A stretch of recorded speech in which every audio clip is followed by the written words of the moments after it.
और महाराष्ट्र विधानसभा चुनाव में चुनाव प्रचार चरम पर है। बीजेपी के कई दिग्गज चुनाव प्रचार अभियान में दमखम दिखाते नजर आ रहे हैं। कल अमित शाह ने 3 रैलियों और साथ ही राहुल गांधी समेत महाविकास अघाड़ी पर जमकर हमला बोला है। अमित शाह हिंगोली में थे और अपनी चुनावी रैली में राहुल गांधी पर जमकर बयानों की गोली चलाई। सोनिया जी है, उन्होंने अब तक राहुल बाबा को लॉन्च करने के 20 प्रयास किए और 20 बार प्लेन क्रैश कर गया। सोनिया जी के 21वां प्रयास भी फेल जाने वाला है। राहुल बाबा का प्लेन क्रैश। अमित शाह ने अनुच्छेद 370 और वक्फ कानून में बदलाव को लेकर भी महाविकास अघाड़ी और खासकर कांग्रेस को घेरा। राहुल बाबा, आप तो क्या, आपकी चौथी पीढ़ी भी आएगी, धारा 370 वापिस। शरद पवार एंड कंपनी जितना भी विरोध करे, हम वक्फ के कानून को बदल कर रहेंगे, बदल कर। चंद्रपुर में अमित शाह ने तुष्टीकरण का मुद्दा भी उठाया तो नक्सल प्रभावित इलाकों से नक्सलियों के जल्द खात्मे के वादे का भी जिक्र किया। और चुनाव आयोग से कई बार जो विपक्षी गठबंधन है उन्होंने शिकायत की कि उनके बैग की चेकिंग होती है, लेकिन कल महाराष्ट्र में केंद्रीय गृह मंत्री अमित शाह का भी बैग चेक हुआ। अब तक तकरीबन 9 नेताओं के बैग चेक किए जा चुके हैं।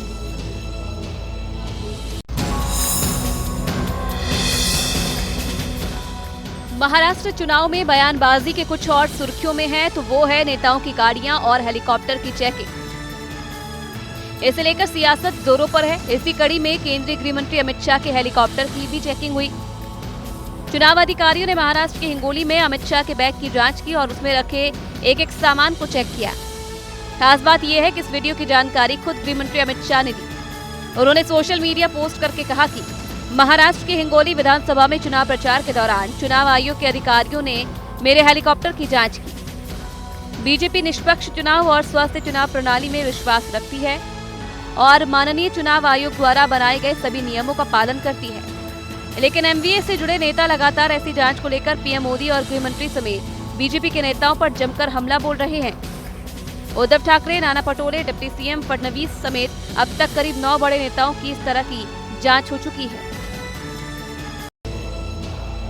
और देखिए, राजनीति और चुनाव दोनों ही बड़ी अजीब चीज है। महाराष्ट्र में मतदाताओं को लुभाने के लिए नेता अलग अलग अंदाज में दिख रहे हैं। कोई मेट्रो में यात्रा कर मन की बात जानने की कोशिश कर रहा है तो कोई सड़कों पर उतरकर लोगों का मन टटोलता नजर आ रहा है। शिवसेना उद्धव गुट युवा सेना के अध्यक्ष आदित्य ठाकरे युवाओं को लुभाने के लिए प्रचार में नए तरीके अपना रहे हैं।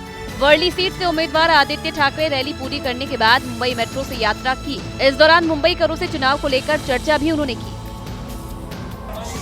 एआईएमआईएम अध्यक्ष असदुद्दीन ओवैसी का भी एक वीडियो वायरल हो रहा है जिसमें वो महाराष्ट्र के संभाजी नगर में प्रचार के बीच सब्जी खरीदने एक दुकान पर पहुंच गए।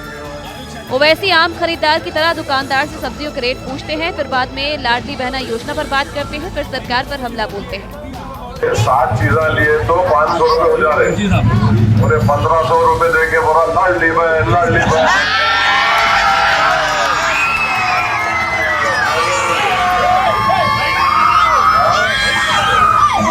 आपको बता दें कि लाडली बहना योजना के तहत बीजेपी शासित राज्यों में महिलाओं को हर महीने 1500 रुपए दिए जाते हैं, जिससे महाराष्ट्र में बढ़ाकर 2100 रुपए करने का वादा किया गया है। और महाविकास अघाड़ी और महायुति के बाद महाराष्ट्र नवनिर्माण सेना ने भी अपना घोषणा पत्र जारी किया, जिसमें जनता का भरोसा जीतने के लिए कई वादे, लोक लुभावने वादे किए गए। महाराष्ट्र के चुनावी दंगल में जनता का दिल जीतने के लिए महाराष्ट्र नवनिर्माण सेना यानी एमएनएस ने भी अपना घोषणा पत्र जारी कर दिया है। राज ठाकरे की पार्टी के घोषणा पत्र का टाइटल दिया गया है, हम ये करेंगे। राज ठाकरे का घोषणा पत्र 4 भागों में बांटा गया है, जिसमें सबसे ज्यादा जोर महिला सुरक्षा, रोजगार, शिक्षा, बिजली, साफ पानी जैसे जरूरी मुद्दों को जगह दी गई है। राज ठाकरे की पार्टी के घोषणा पत्र में मराठी अस्मिता, मराठी साहित्य, गढ़ और किला संवर्धन, मराठी को हर जगह रोजगार देना वादा किया गया है। साथ ही ये भी जिक्र किया गया है कि अभी तक उन्होंने कौन कौन से आंदोलन किए और क्या क्या काम किया। महाराष्ट्र के चुनावी संग्राम में इस बार राज ठाकरे के बेटे अमित ठाकरे भी माहिम सीट से अपनी चुनावी पारी का आगाज कर रहे हैं। ऐसे में बड़ा सवाल ये है कि क्या राज ठाकरे की पार्टी मुंबई में बड़ा कमाल कर पाएगी, क्योंकि 288 विधानसभा सीटों वाले दंगल में एमएनएस 125 सीटों पर चुनाव लड़ रही है, जिससे साफ है कि उसकी नजर किंग मेकर बनने पर है। और all India Muslim personal law board और जमीयत उलेमा ने महाविकास अघाड़ी को जिताने की अपील की है। इस पर बीजेपी ने सवाल उठाने शुरू कर दिए हैं।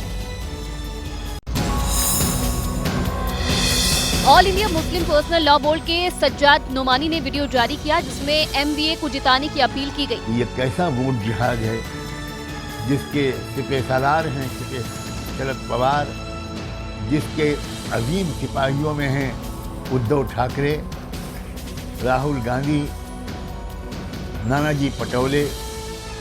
मुंबई के जमीयत उलेमा अध्यक्ष हाजी सिराजुद्दीन खान ने साफ किया कि उनकी तरफ से शुक्रवार को नमाजियों से महाविकास को वोट देने के साथ ही उद्धव ठाकरे को सीएम चेहरा बनाने की अपील की गई।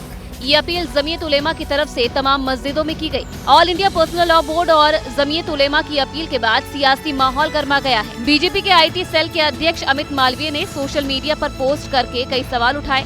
अमित मालवीय ने आरोप लगाया कि महाराष्ट्र में वोट जिहाद जारी है और इसके हीरो हैं शरद पवार, उद्धव ठाकरे, राहुल गांधी और नाना पटोले। सज्जाद नोमानी के बयान के बाद बीजेपी चौतरफा हमलावर है। और कांग्रेस के नेता कन्हैया कुमार कल नागपुर पहुंचे थे, जहां उन्होंने आपत्तिजनक बयान पर सियासी तपिश बढ़ा दी है। कन्हैया कुमार ने डिप्टी सीएम देवेंद्र फडणवीस की पत्नी अमृता फडणवीस को लेकर के कई बयान दिए और उन्हें निशाना भी बनाया। महाराष्ट्र के चुनाव प्रचार में विवादित बयानों की बौछार जारी है। ताजा बयान कांग्रेस नेता कन्हैया कुमार का आया है, जो संविधान बचाने का नारा देते देते डिप्टी सीएम देवेंद्र फडणवीस की पत्नी अमृता फडणवीस की इंस्टाग्राम रील तक पहुंच गए। ऐसा तो नहीं होगा ना कि हम लोग धर्म बचाएंगे और जो है डिप्टी सीएम साहब की पत्नी जो है वो इंस्टाग्राम पे रील बनाएंगी। कन्हैया कुमार के इस बयान पर देवेंद्र फडणवीस ने सख्त ऐतराज जताया है। इन्होंने मेरी सारी तफ्तीश कर ली, लेकिन मेरे खिलाफ इनको कुछ नहीं मिला। मेरे पत्नी के खिलाफ इनकी ट्रोल आर्मी जिस प्रकार के आरोप करती है, उसके बारे में गंदी गंदी बातें लिखना, ये सारी चीजें शर्म आनी चाहिए, चुल्लू और पानी में डूब मरना चाहिए।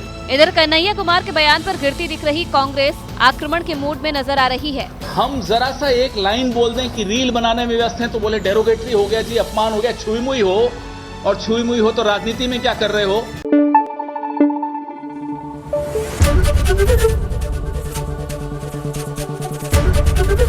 एबीपी न्यूज आपको रखे आगे।